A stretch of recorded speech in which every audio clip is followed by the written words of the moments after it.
Hello, everyone. Thank you for joining us, and welcome to AEVEX's second quarter 2026 earnings conference call. After today's prepared remarks, we will host a question and answer session. If you would like to ask a question, please press star 1 to raise your hand. To withdraw your question, press star 1 again. I will now hand the conference over to Jason Gursky, Vice President of Investor Relations. Please go ahead. Thank you for joining AEVEX's second quarter 2026 earnings conference call. I'm Jason Gursky, Vice President of Investor Relations. Joining me on the call today are Brian Radines, Executive Chairman, Roger Wells, Chief Executive Officer, and Todd Booth, Chief Financial Officer. Before we begin, please note that on this call, certain information presented contains forward-looking statements, including those related to the proposed acquisition of Black Sea Technologies, multi-domain strategy and technology integration, our 2026 outlook, backlog, growth and M&A strategy, and capital allocation priorities. Our forward-looking statements are based on current expectations, forecasts, and assumptions, and they involve risks and uncertainties that could cause actual results to differ materially. Additional information concerning these risks are described in AEVEX's reports filed with the SEC. I'd also like to note that we will discuss a number of non-GAAP financial measures on this call.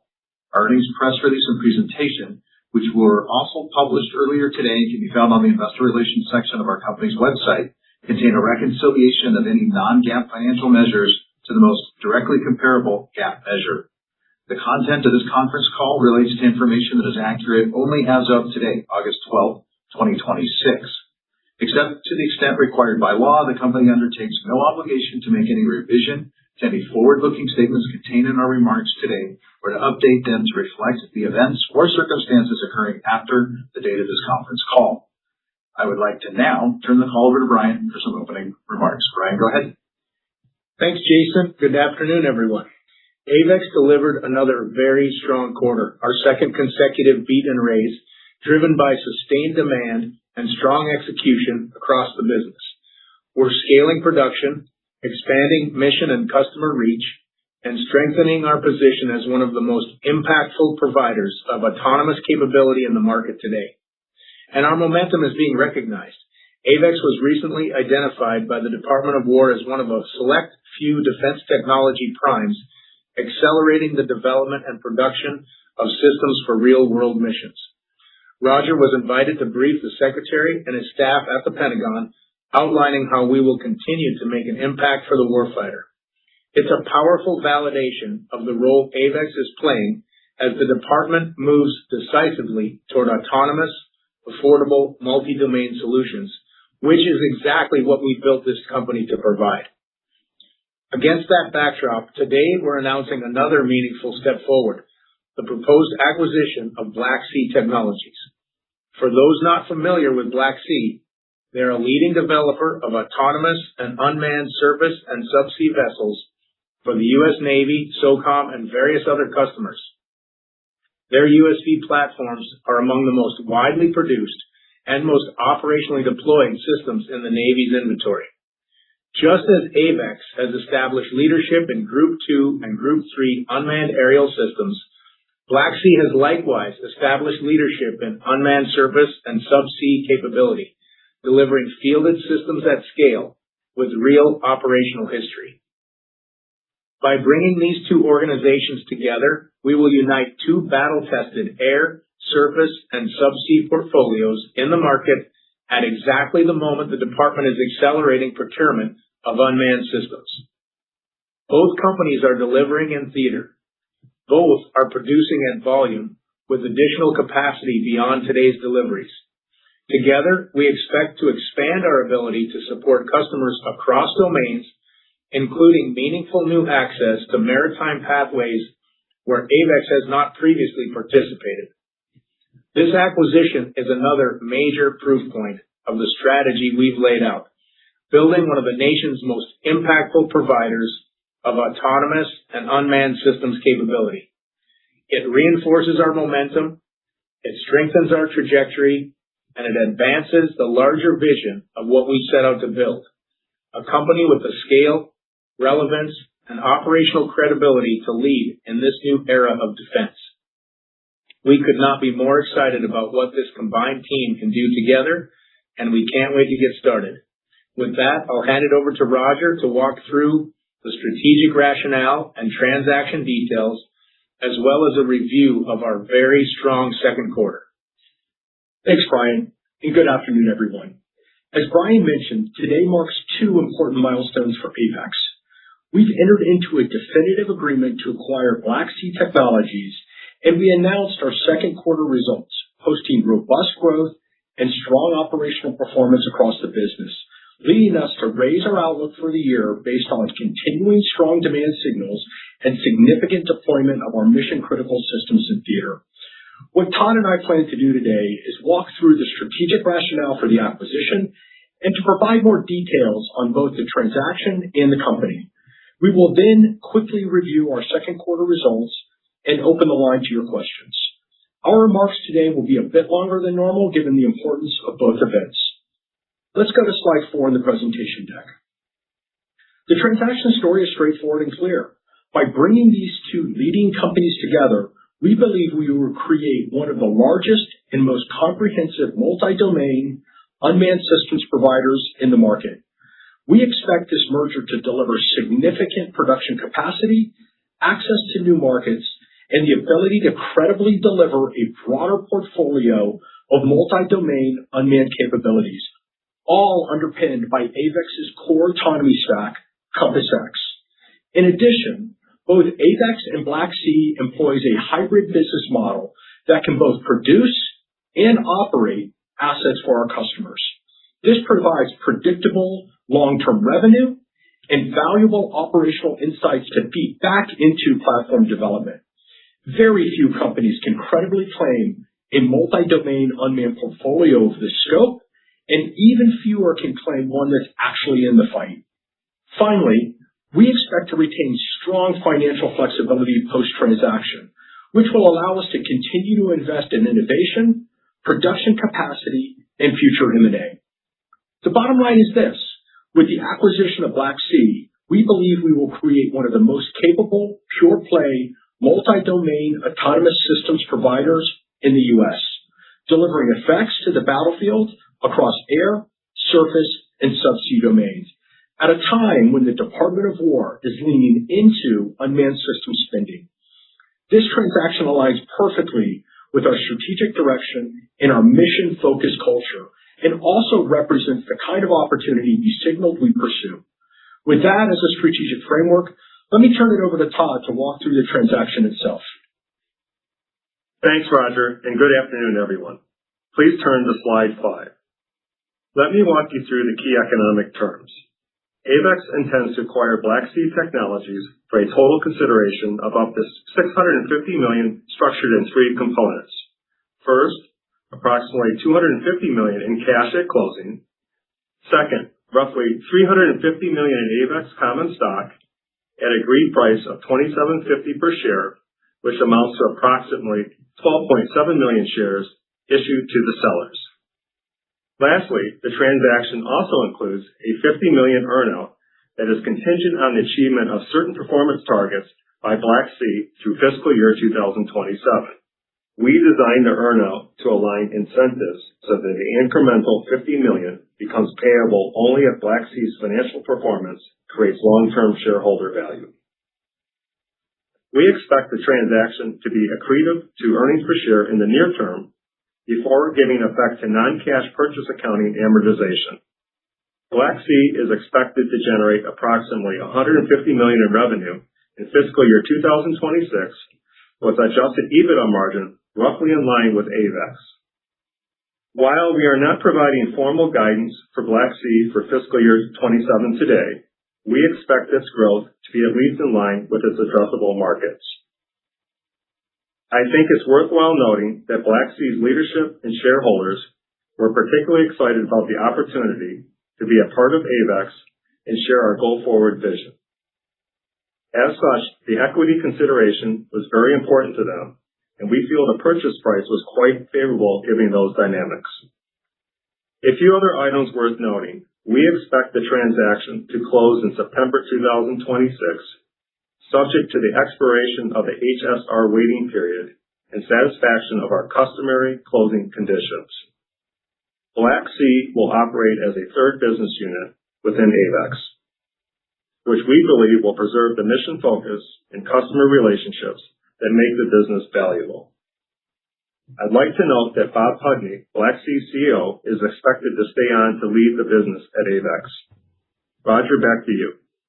Thanks, Todd. Please turn to slide 6. When our team evaluated this transaction, we came back to 5 reasons why this combination is so compelling for us, and I want to spend some time on each one.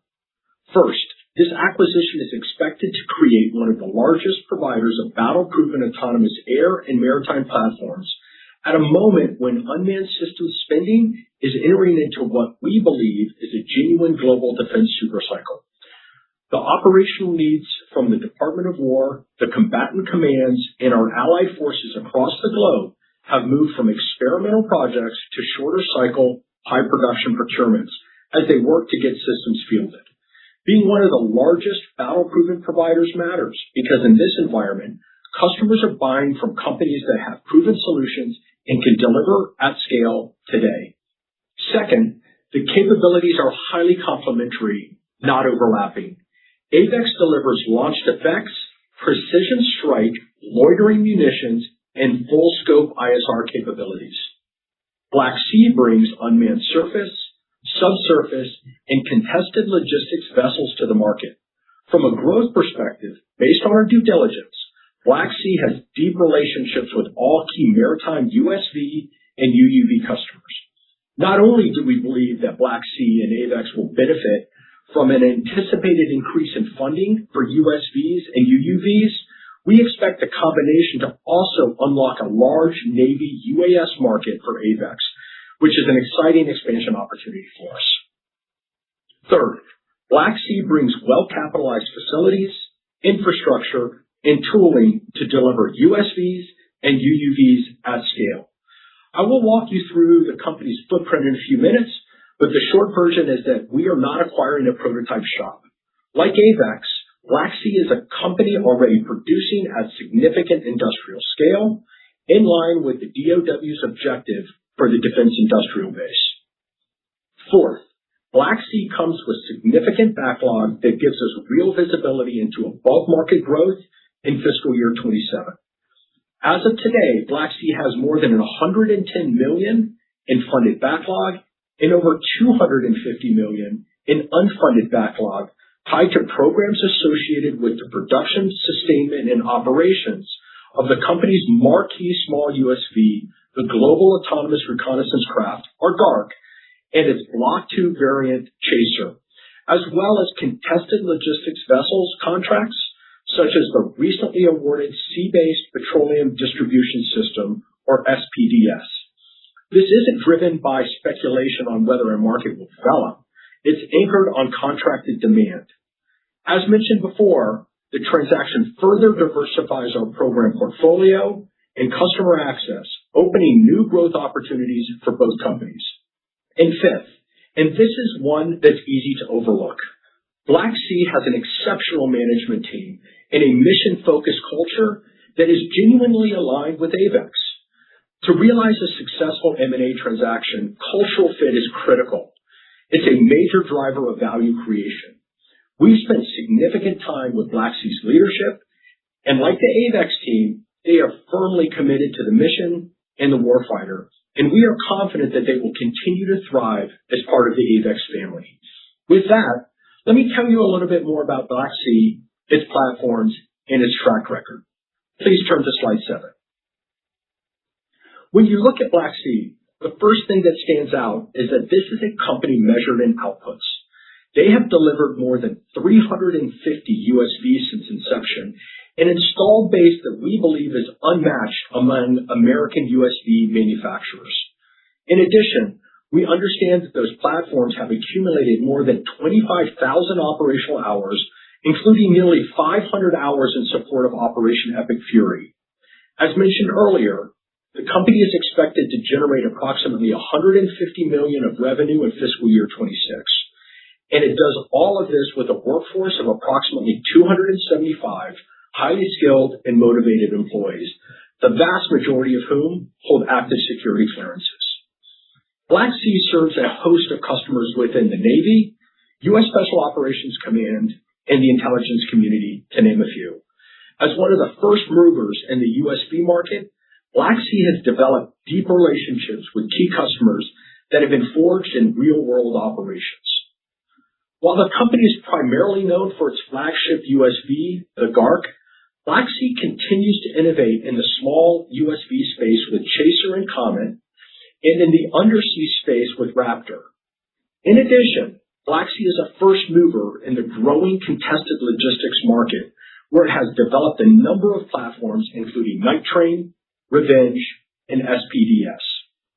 Not only does Black Sea develop and manufacture these platforms, it also employs a highly technical team with deep operational experience, with the ability to deploy, operate, and sustain USVs and UUVs in support of real-world missions. This has provided a significant force multiplier for our customers, as well as a valuable feedback loop that has helped to enhance these platforms. The pattern here is important. Black Sea does not sell hardware and walk away. They both deploy platforms and support their customers in the field, who then come back with bigger, longer, and more strategic scope of work. That's the flywheel that underpins our growth expectations for the business. The takeaway on this slide is simple. We're buying a company that is already delivering, already deployed, and already trusted, with the infrastructure, workforce, and customer relationships to keep scaling. Please turn to slide 8. Building on the last slide, I want to give you a sense of the product roadmap, because this is where near-term revenue is expected to meet long-term value creation. The GARC platform, the one that has generated the operational track record we just discussed, is designed to carry a payload of up to 1,000 pounds, has a range of more than 640 miles, cruises at 40 knots, is survivable through Sea State 7, and can operate for up to 10 days at a time. That is a highly capable platform, and it is in the fight today. Chaser is the successor to GARC, offering next-generation capabilities.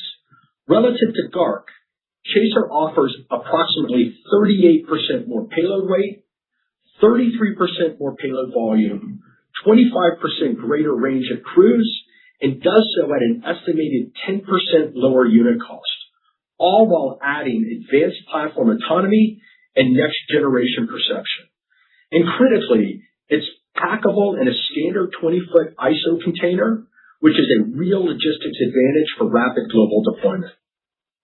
In addition, Black Sea has delivered specialized variants with custom capabilities and proprietary intellectual property for classified customers. And importantly, Black Sea's platforms, like those at AEVEX, are built on a modular open systems architecture, which is exactly aligned with the department mandates to drive rapid capability insertion and interoperability. This architecture creates the opportunity for us to leverage our Compass X technology stack to enable autonomy and multi-domain interoperability across all of our combined platforms. Additionally, as the department shifts towards contractor-owned, contractor-operated, or COCO structures, and larger USV and UUV programs, having an extensible architecture becomes a durable competitive moat. Here's how you should think about Black Sea's small USV leadership. The current platform is operationally deployed and delivering revenue today. The next generation platform improves on it across every dimension, and the underlying architecture is aligned with where the customer is going.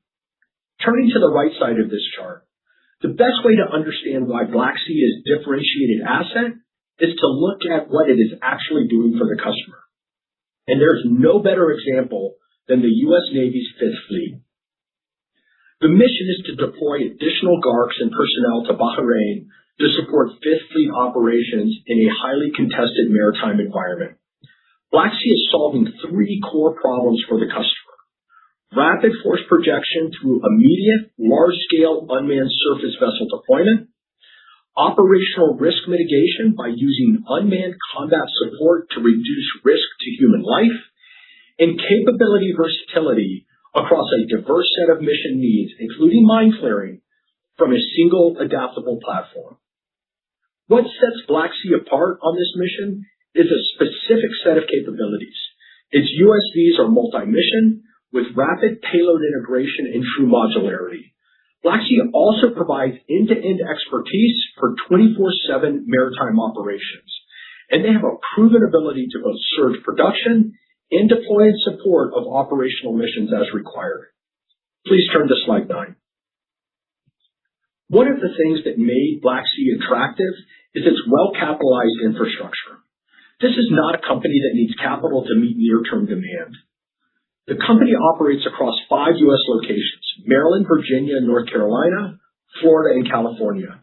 And the headquarters and manufacturing facilities waterfront location in Baltimore, Maryland, is a genuine differentiator. The research, development, test, and evaluation facility is 57,000 square feet, equipped with 2 30-ton bridge cranes. The production facility is 47,000 square feet and today has the capacity to produce approximately 40 small USVs per month. Just to frame that, at current run rate, that's meaningful headroom relative to the 350 plus units delivered to date, which we expect would give us room to convert the backlog we've highlighted without incremental capacity investment on day one. The facilities also have 3 attributes that are hard to replicate: deep water access for testing and delivery, a robotic welding machine for consistent high throughput hull fabrication, and facilities that support classified program work.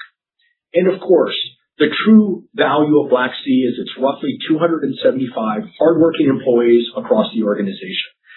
These are talented people that are dedicated to the missions they serve, many of which have decades of experience helping to solve our nation's most complicated challenges. The bottom line on this slide, we are buying a company with the physical plant, location, security infrastructure, and the workforce already in place to deliver on the growth we've described. Please turn to slide 10.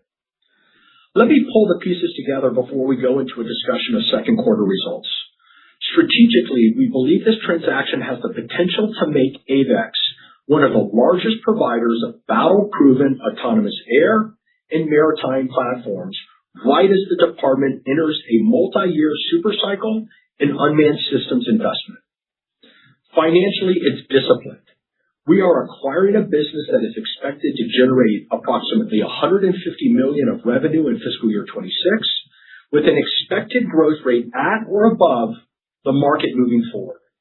The transaction is expected to be accretive in the near term, and the consideration mix is structured to align sellers with long-term AEVEX shareholder value creation.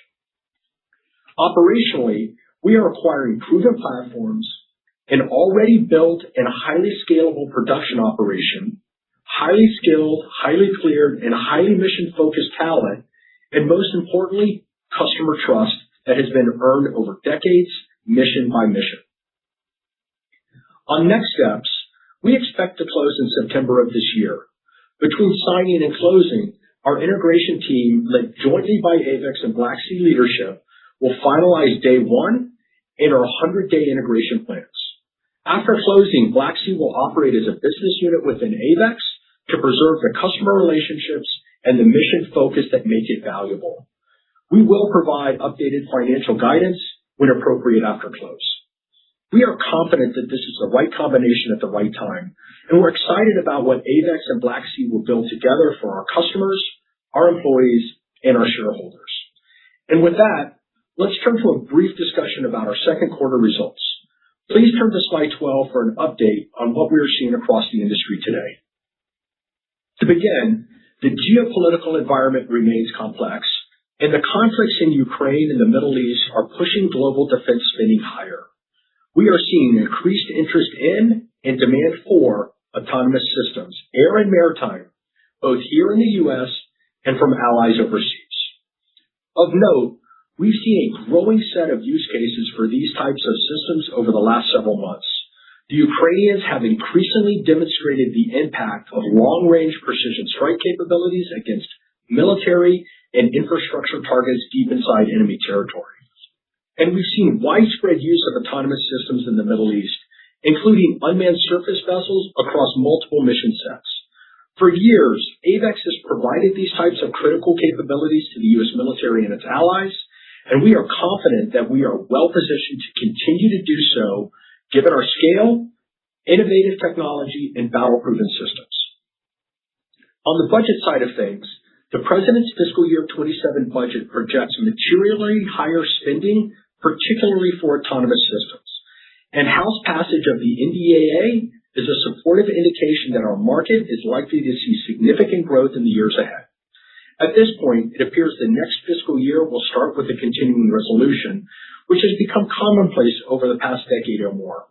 However, we don't expect that to have a material impact on our financial results in 2026. And moving forward, we expect to see follow-on production orders from existing contract vehicles across launched effects, one-way attack, and long-range precision strike. As far as the contracting environment goes, demand signals for unmanned systems remain robust and were reiterated during interactions we had with DoW leadership during the quarter. That said, the Middle East conflict, changes to the acquisition force and processes, and operational reprioritization have elongated award cycles in some cases. Let's now turn to slide 13 to walk through the key highlights from the quarter. First, we posted roughly 100% year-over-year growth, driven by higher UAS production, and our trailing 12-month book-to-bill landed at 1.08. From an operational perspective, we continue to make progress with unit volumes up 114% year-over-year, with continued investments in our supply chain helping to drive throughput. Of note, we made the decision to both expand and consolidate our Tampa production facilities. We expect this investment will provide greater operational flexibility, and it will more than double our capacity over the next year to meet what we see as robust demand. Margins continue to expand this quarter, driven by operational efficiencies, pricing discipline, and AEVEX leverage. With regard to cash flow and working capital, we continue to post metrics that reflect a keen focus on lean operations, disciplined capital deployment, and the need to balance the growth our customers require. On teams and culture, we continue to make investments in workforce planning and team excellence, and we've made key hires to drive this initiative forward.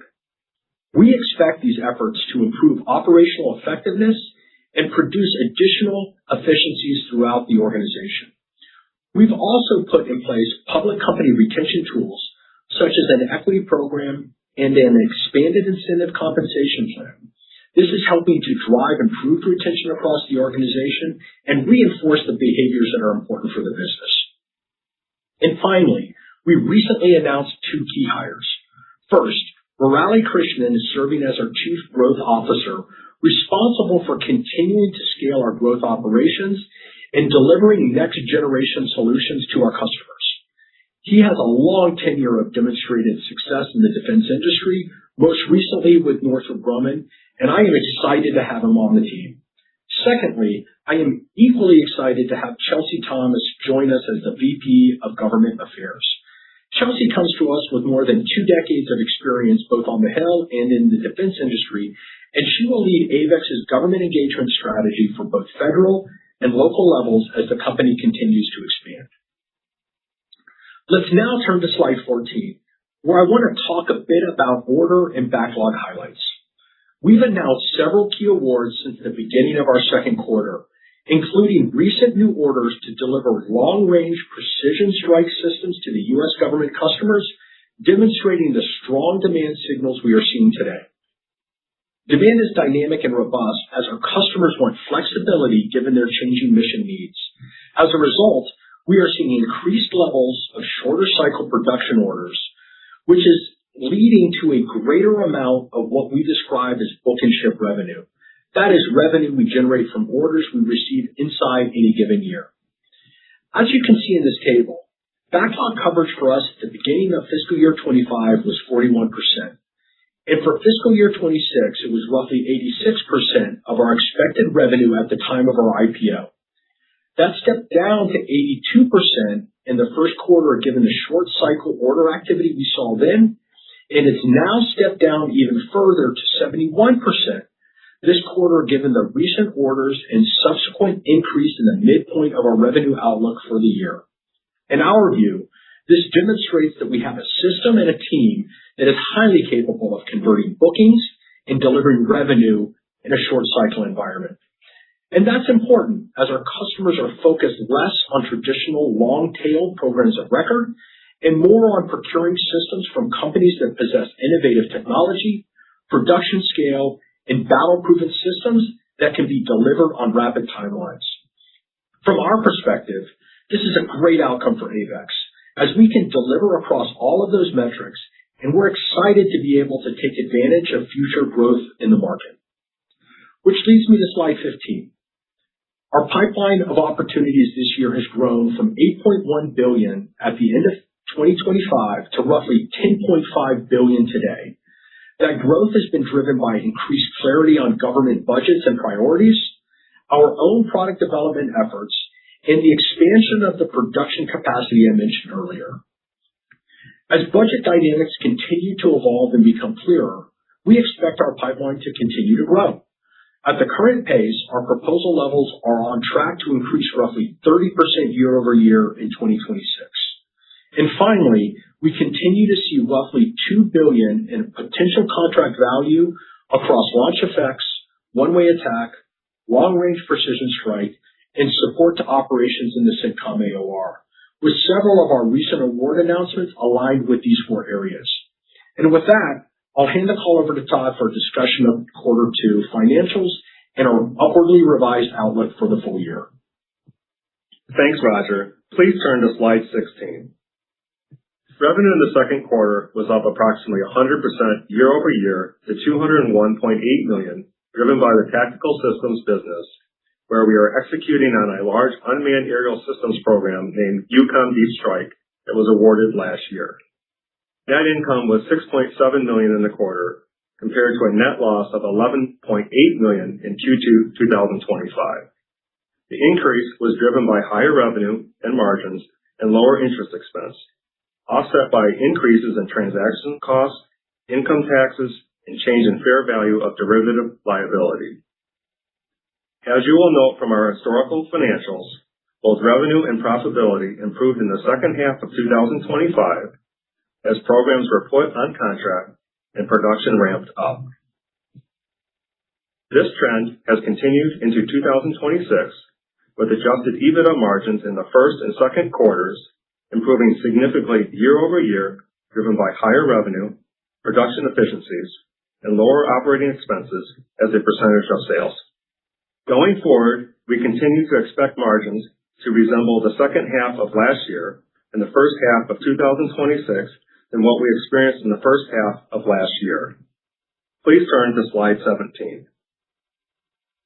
Our tactical systems segment saw revenue growth of 142% year over year to $174.2 million, driven largely by the execution of the UCOM Deep Strike program.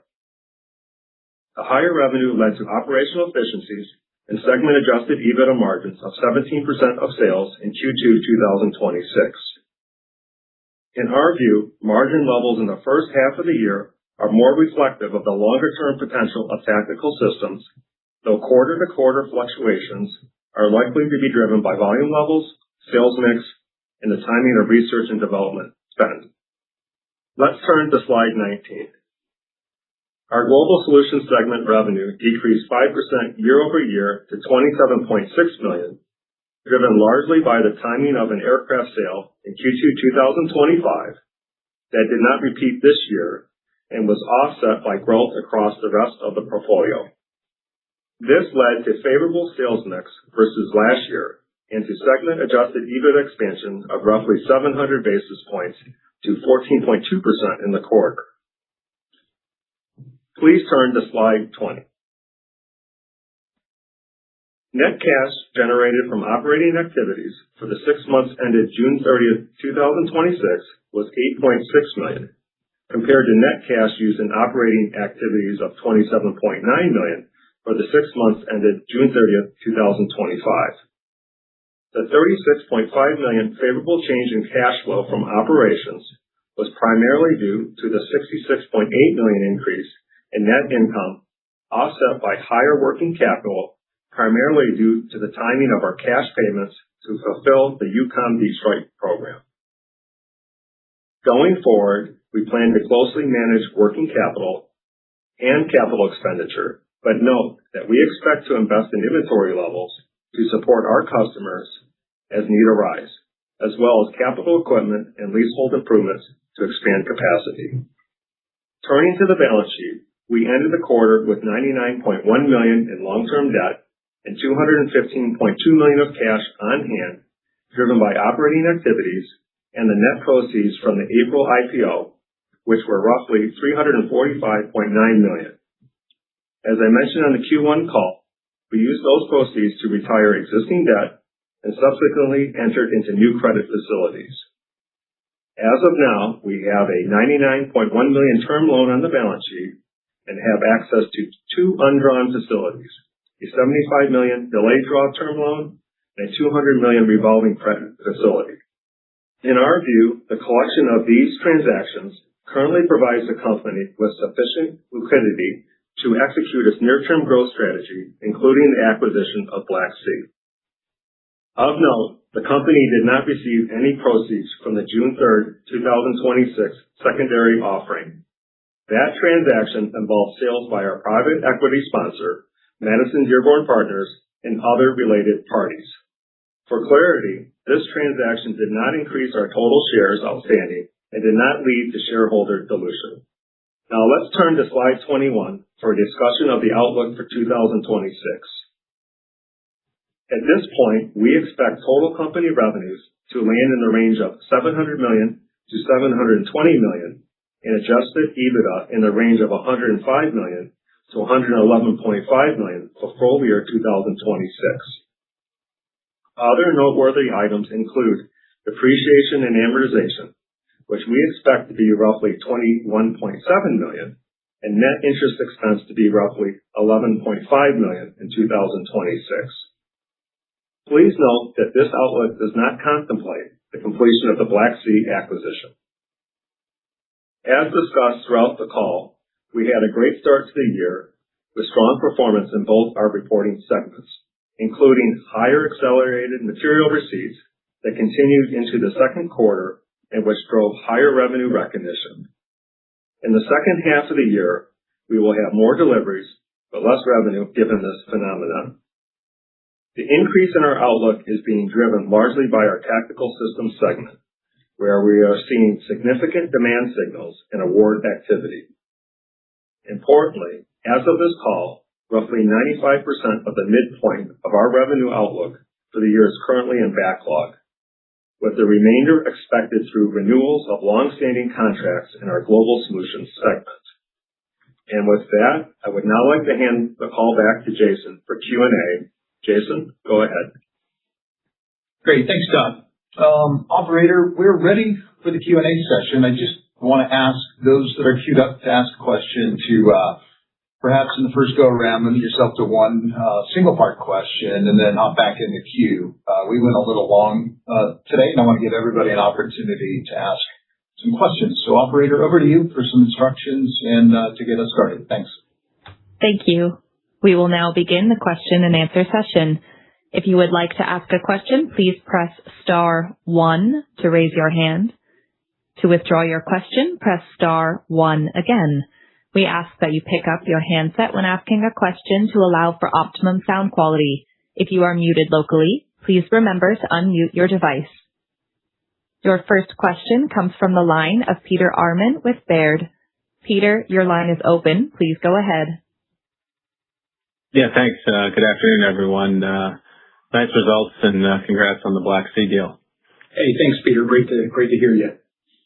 Hey, Roger, maybe if you could just, UCOM Deep Strike has been such a major contributor, and maybe you could just give us an update of how much of that program maybe has been recognized to date, or how much you're thinking about for the second half, and I assume it lingers a little bit into 27, just because it is such a major contributor, and just thoughts on that or any of the other kind of big pursuits that you've been pursuing regarding that. Thanks.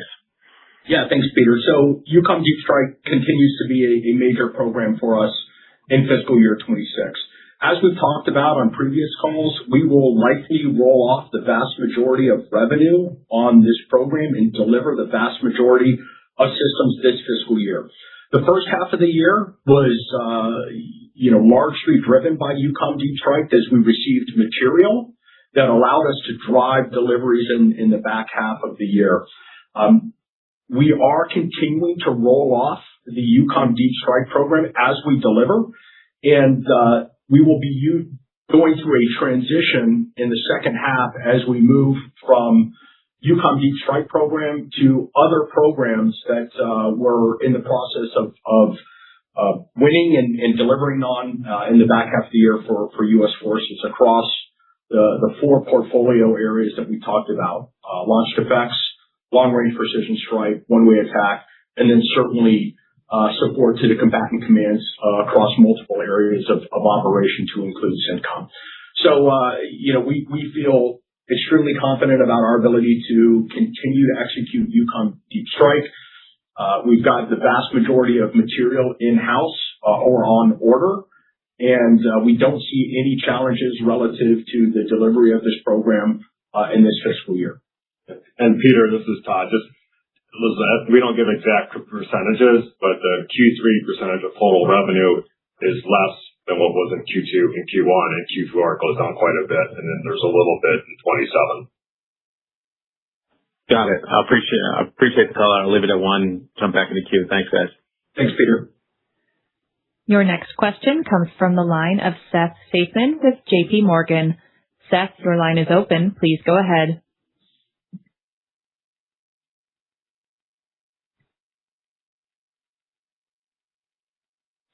Seth, you might be on mute if you're there.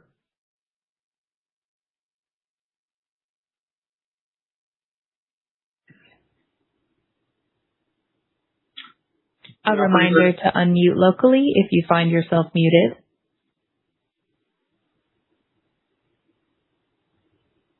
Your next question comes from the line of Brian Gesuale with Raymond James. Brian, your line is open. Please go ahead. Yeah, hi, good evening, and congrats on the quarter and the acquisition here. Thanks, Brian. Wanted to dig in a little bit to the pipeline. Continues to grow. Can you give us some color around two areas? One, maybe the product type, if you're seeing any differentiation amongst the products like Atlas, Disruptor, et cetera. And then also how you think that might matriculate into order flow and backlog through the end of the year. Yeah. So right now we're seeing a significant amount of interest in our Group 2 and Group 3, in particular the Group 3 long-range precision strike and one-way attack systems. This is the Disruptor and the Raker product line within our portfolio. And this demand is really being highlighted by current activities that we see in Ukraine, as well as activities in the Middle East surrounded by Epic Fury. So as part of the elevation and growth of our pipeline, 8.1 to 10.5, we really see it in three major categories. The first is that product differentiation and expansion that we're getting through execution of our innovation engine and our product development plans and processes. Two, better clarity around the pipeline, the demands, and the needs of the U.S. government as we think about operations into the future. And then the third piece is capitalizing on the scale and the capitalization we've done in order to increase the capacity of the organization. So, we believe that we're well positioned to execute on the pipeline that we see with the platforms that we have today, as well as the new products that are going to be coming on over the next several years as we look out through 2030. Fantastic. I'll jump back in the queue. Thank you. Thanks, Brian. Your next question comes from the line of Connor Dessert with Goldman Sachs. Connor, your line is open. Please go ahead. Hey, good afternoon, guys. You've got Connor on for Noah today. Thanks for taking my question. Hey, Connor. Hey. So when I look at the implied margin guide for 2026, now it's about 20 basis points higher than the full year outlook you guys gave last quarter. And that's despite revenue being about $100 million higher. Can you walk us through the margin assumption you're making for the full year and whether or not there's some conservatism assumed in terms of the operating leverage you might see on that much higher of a revenue base? Yeah. So right now, if you take our midpoint guidance, we have $710 million of revenue for the year, which translates to about approximately $291 million second half of the year. And, we're at the midpoint on the adjusted EBITDA. We're at 15.3% approximately. And so we're seeing 15% roughly if you do the math, taking out the first Q1 and Q2 of 15%. Sales mix and operational efficiency, we could do a little higher, could be, but right now we're forecasting at that level, which is pretty consistent to the first half. We have a little bit lower revenue, obviously, in the second half compared to the first half.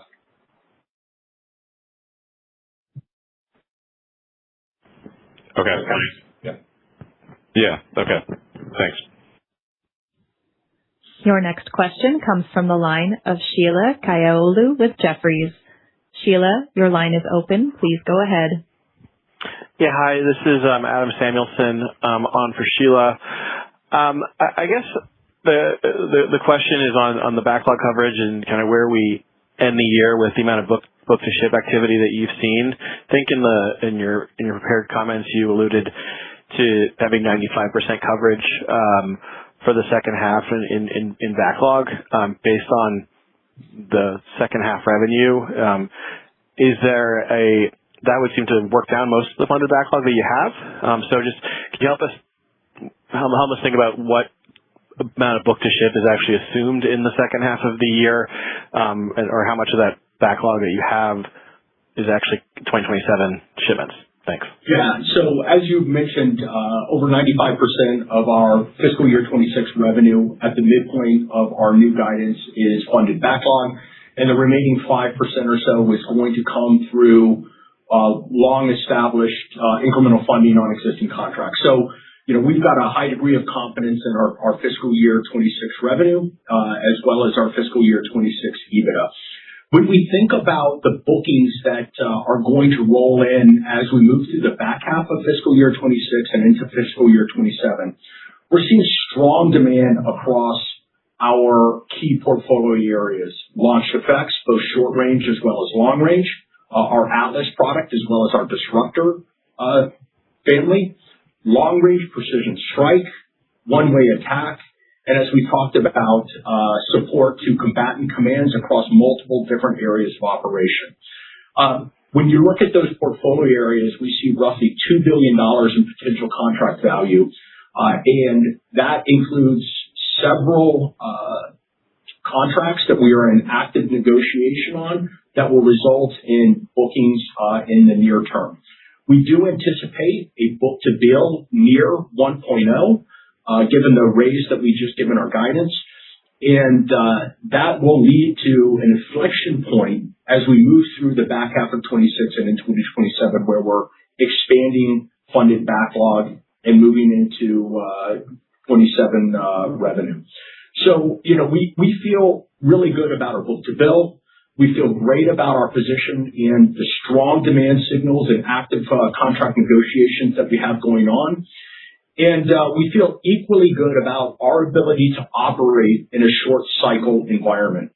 What we're really seeing here is a dynamic where the acquisition system, the process, and the team is focused more on shorter cycle production contracts as they work to get systems into the field. This not only sets up for the stockpiling, but also the operational evaluation, exercises, and test events that gets our sailors, soldiers, airmen, and Marines reps and sets on the system. So we think the dynamic here is really set up, and we feel good about our position ending 26 and rolling into fiscal year 27 with a set of conditions that's conducive to long-term growth. Thanks. If I could just clarify, you said for the book-to-bill in year one, is that a second half book-to-bill, or is that the full year 26? Just so we're clear. That's for the full year 26. Okay, that's very helpful. I'll pass it on. Thank you. Thanks, Connor. Your next question comes from the line of Austin Bowleg with Needham. Austin, your line is open. Please go ahead. Guys, thanks for taking my questions and congrats on the results and the acquisition. Wanted to maybe just dig a little bit into the Black Sea opportunity here. I think you guys said it was a $100 million funded backlog and $250 million unfunded. But there's a ton of money up for grabs, it seems like, in this USV and UUV category. So we'd just love to get a sense of what like the pipeline opportunity looks like for this acquisition, and then maybe a sense of kind of like what the growth profile should be as we look into next year. Yeah, first let me start by saying we couldn't be more excited about the Black Sea acquisition and having them join the AEVEX team. It's strategically aligned, and it's exactly the type of acquisition that we signaled when we discussed our capital allocation approach and priorities. We believe that we are in the process with this acquisition of creating the largest pure-play multi-domain air, surface, and subsurface autonomy and unmanned company in the market today. Both of these companies are delivering at scale battle-proven systems that are on timelines that are operationally relevant and really supporting real-world operations. And it's that position, it's that capability of scale that really underpins a lot of the growth expectations that we have. We see significant growth opportunities and pipeline expansion as a result of this multi-domain capability that we're building, especially when you factor in the ability to cross-leverage the Compass X autonomy suite, right? It's really a differentiator when it comes to leveraging technology across these platforms. As you mentioned, we are tracking 110 in funded backlog and $250 million of unfunded backlog across the USV, GARC, Chaser, and Comet, UUV, Raptor, and certainly the contested logistics areas, SPDS, Night Train, and Revenge, with SPDS being an active program today. So we see a dynamic globally where USVs and UUVs will become an increasingly large part of force structures. We're seeing this in the Middle East. We're seeing it in Ukraine. And we believe that structurally, over the long term, it's going to be a well-funded, supported priority as part of the budgets moving forward. So, without giving specifics on what their pipeline looks like and what near opportunities do, which we will as we move through close and provide additional financial guidance. I think the setup and the dynamic is there for significant year-over-year growth in the maritime systems piece of what will be AEVEX.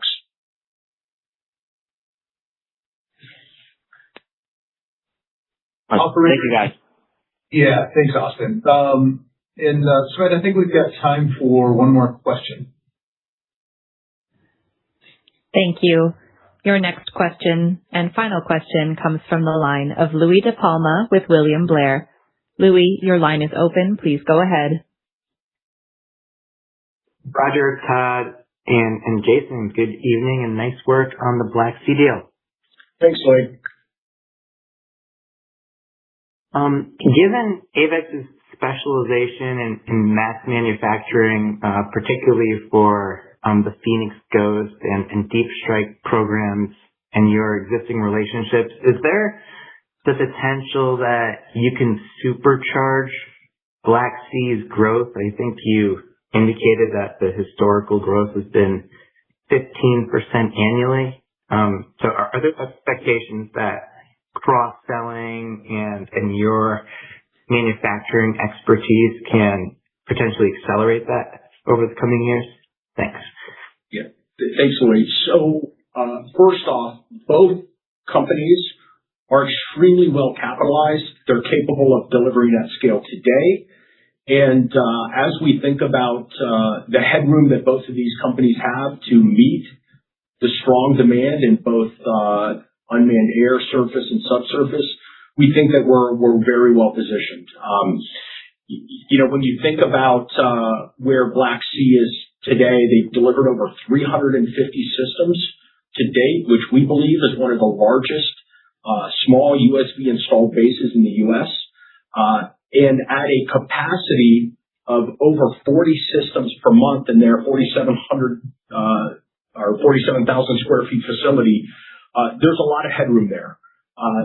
When you combine that with the production capacity, the footprint, and the ability to deliver at scale at AEVEX, especially when you combine the fact that we just secured an additional 83,000 square feet of production facility space based upon the demand that we have forecasted, the capacity to be one of the largest scaled providers of autonomous unmanned systems in the country is unique. It's a highly differentiated capability.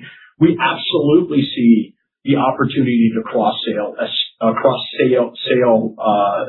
unmanned air, unmanned surface, and subsurface as multi-mission, multi-domain capabilities are going to continue to be needed across multiple different operational scenarios. Our modular open technology stack, Compass X, really facilitates this collaborative capability across all of these different assets. So we really, again, think the power of these two companies together, leveraged against our Compass X differentiated technology stack, makes for a unique and highly capable set of multi-domain, multi-mission autonomous unmanned systems, which is perfectly positioned in our mind for where our customers are going. Fantastic, Roger. Thanks. Thanks, everyone. Thanks, Lee. We have reached the end of the Q&A session. This concludes today's call. Thank you for attending. You may now disconnect.